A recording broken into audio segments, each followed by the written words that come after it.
It's time for Wackademia, the wacky world of academia. And Rita, you're on a bit of a roll. So I think while you're there slaying the race baiters, tell us a little bit about Anna Marie Jagosi, I think her name is. She's a specialist in feminist studies, lesbian and gay studies, and queer theory. Why do universities put this rubbish on? Anyway, I don't know.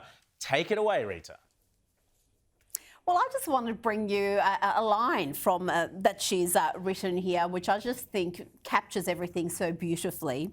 And if I could quote directly, she said, "You don't have to be much of a queer theory maven to understand the complexities of the interpellative moment that hails into being what it purports only to recognise." I'm glad she's cleared that up because, I mean, I don't know how many times I've said the exact same thing. I mean, if I had a dollar.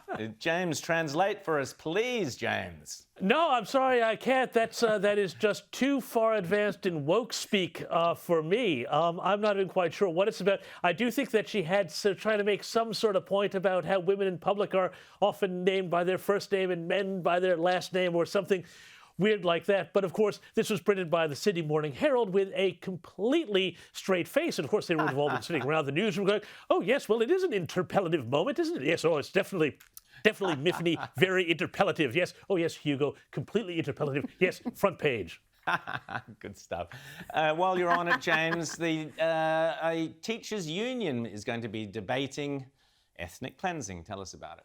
Well, yeah, I mean, ethnic cleansing, whatever you want to call it. Look, we all know that the left has a huge problem with, let's be frank, Jewish people. There's a huge anti-Semitism problem on the left in the UK, in the US, sadly in Australia, and now the largest teachers' union in the United States, which is, of course, responsible for educating the next generation, are debating a resolution that will accuse, because, of course, a teachers' union has to have a foreign policy, just like every local council here has to have a foreign policy yes. on these things, too, debating a resolution accusing Israel of ethnic cleansing. Now, what this has to do with what goes on in the classroom, I have no idea. Why teachers can't teach, I have no idea. I suppose it's because in America, the teachers are all so busy trying to stay out of the classroom and keep from teaching because, they're afraid of the coronavirus, even though in the U.S. the pandemic seems to be coming to an end, that they have time to do this sort of thing.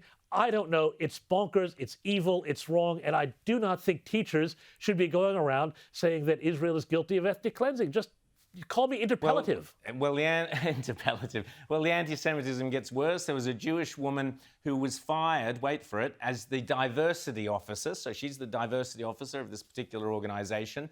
And she's fired because she was complaining about anti-Semitism. So why did they fire her? Oh, they fired her because when she was complaining about the anti-Semitism, which was real, she forgot to also include Islamophobia. So therefore, she was not balancing, no. She was not doing moral relativism, so she lost her job. She's Jewish, she lost her job for complaining about anti-Semitism, but not mentioning Islamophobia. There you go.